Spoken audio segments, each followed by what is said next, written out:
Kshama Sawant knows how to rally her supporters. Good morning, everyone. And now, this Socialist Alternative Party icon is rallying again, seeking a third term on the Seattle City Council and asking voters to answer this challenging question. Who gets to run Seattle? Big business, the Chamber of Commerce, and the real estate lobby, or working people? Up against 5 opponents in the August primary, Sawant pulled in about 37% of the vote, the lowest percentage of any of the 3 incumbents running this fall.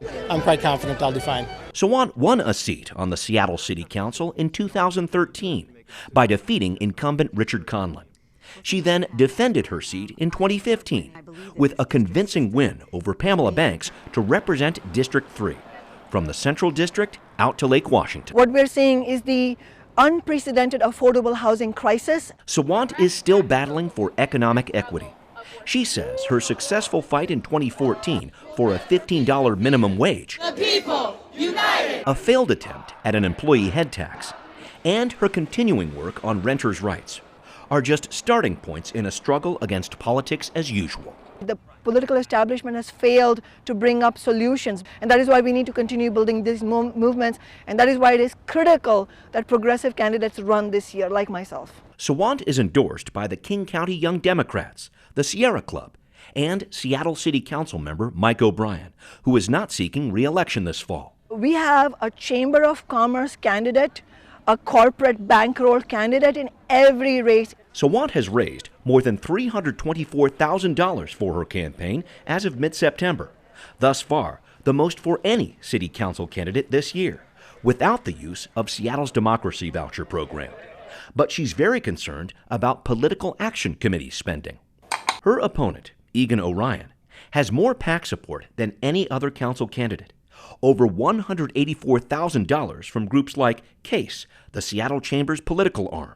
PACs have spent less than $100 to support Sawant's campaign. The Chamber of Commerce, Amazon, the real estate lobby, they are all ganging up against working people and trying to buy this election. I want to look at the facts. Egan Orion says the race for D3 is not about a political movement. People in Seattle, particularly in District 3, are tired of that sort of leadership. Orion is a business owner and longtime resident of Capitol Hill, who says it's time for a change. Our current council member in District 3, Kshama Sawant, has failed to address some of the biggest issues facing our city. Those issues, Orion says, like homelessness and affordability, require a political leader who knows how to work with other people. I've proven throughout my career I can work collaboratively with folks, which is something that's not happening right now with the current council member.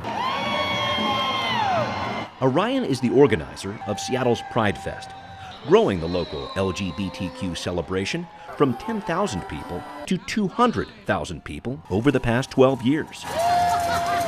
In the 6-way August primary, he gained 21% of the vote, 15 points behind Sawant.